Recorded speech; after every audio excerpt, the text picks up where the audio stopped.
Social studies.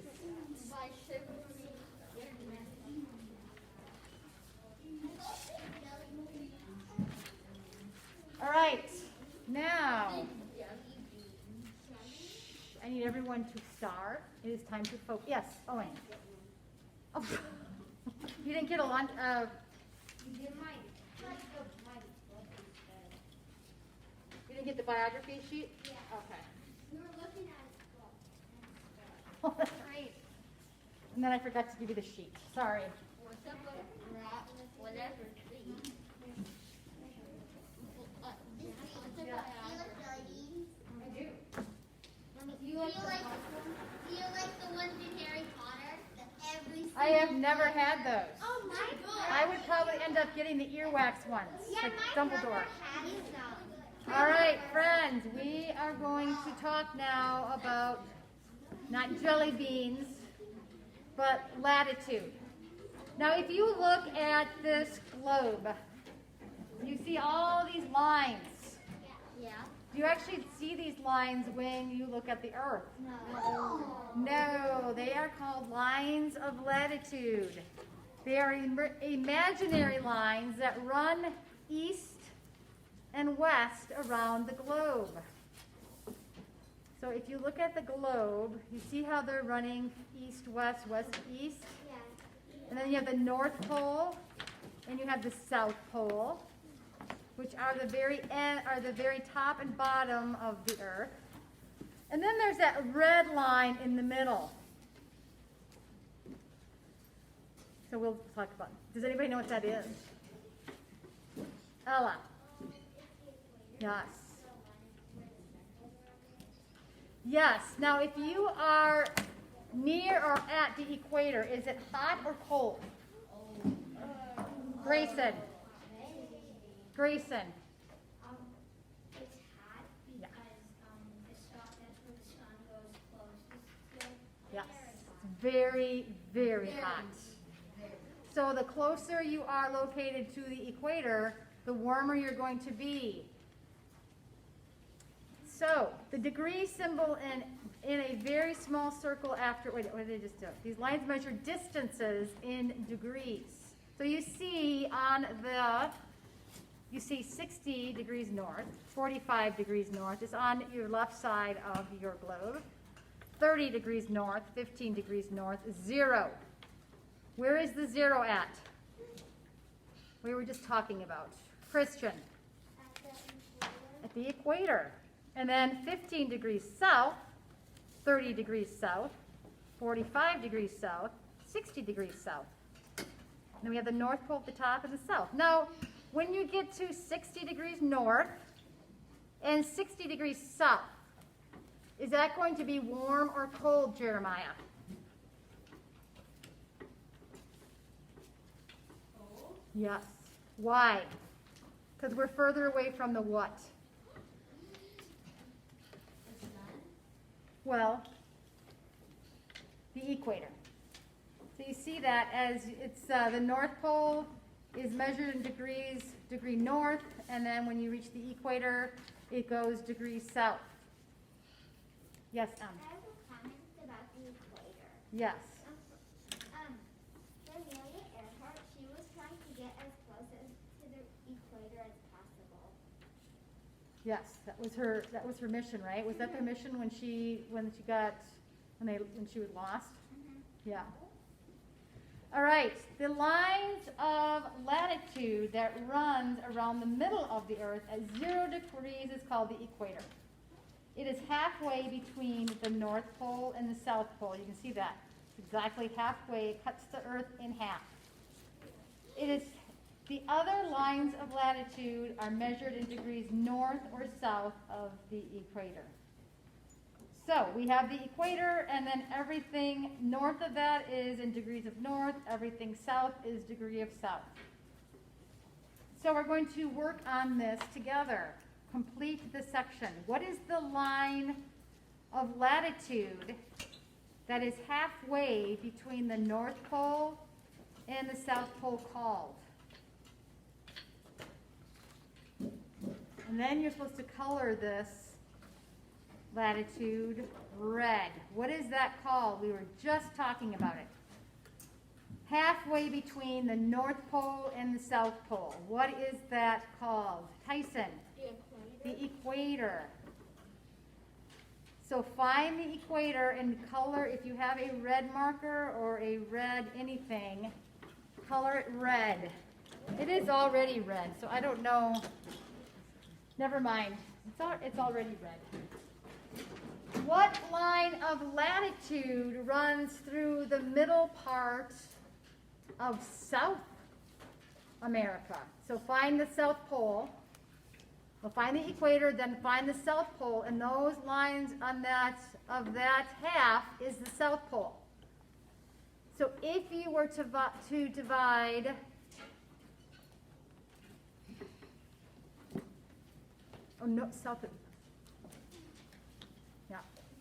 what line of latitude runs through the middle of South America, I'm sorry. So South America, friends, is right here.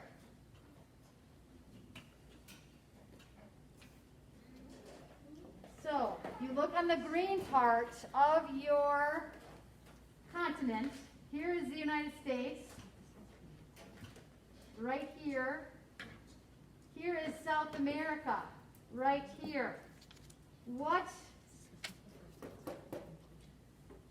line runs through that? What line of latitude runs through that? Look at South America.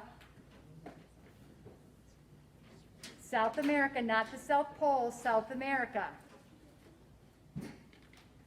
Which is the bottom, it's underneath America. What line of latitude runs through the middle part of South America? Jonathan? Yes. Very good. How many degrees separate the lines of latitude? So you have 60.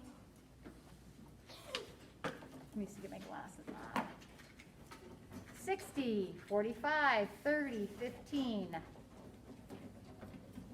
How many degrees are between those lines of latitude? It's math. You have to do some math. Here you thought you were done with math, friends. Math or social studies? It's everywhere. Just like we had art and math. That's right. It's everywhere. How many degrees separate the lines of latitude? So those are all the different lines. How many degrees separate those different lines of latitude? What might you do? Do you have to add or subtract in order to find the difference between the latitudes? Luke.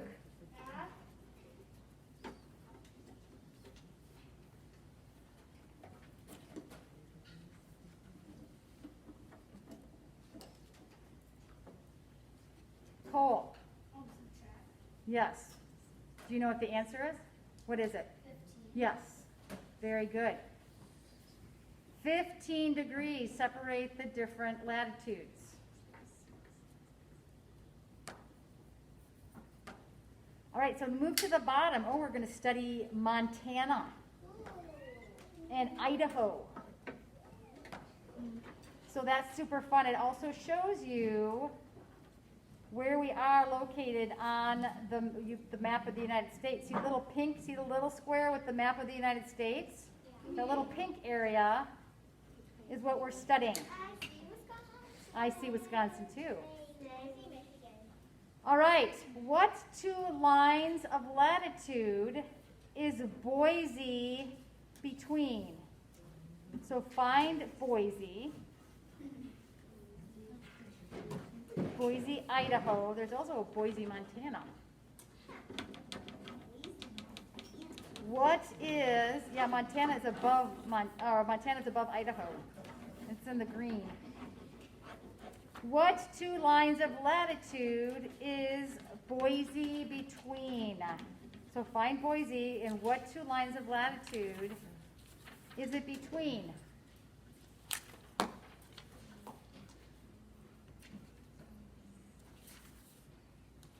Owen.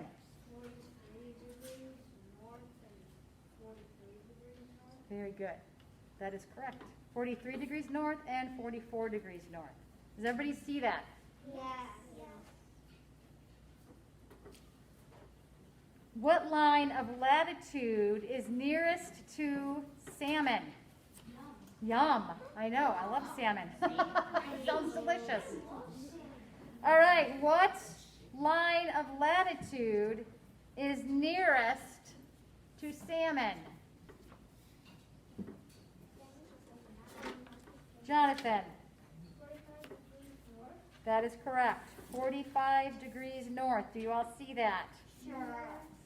It's almost on the line. It's just a little bit above.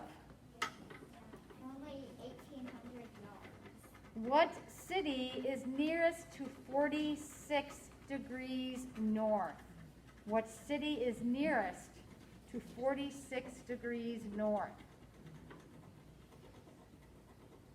Ella. Sam, please stop.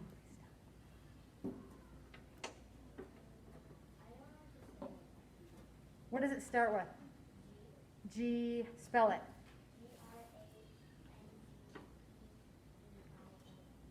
Correct. Grangeville. That's a weird name. Just add an R and it's Grangerville. Grangeville.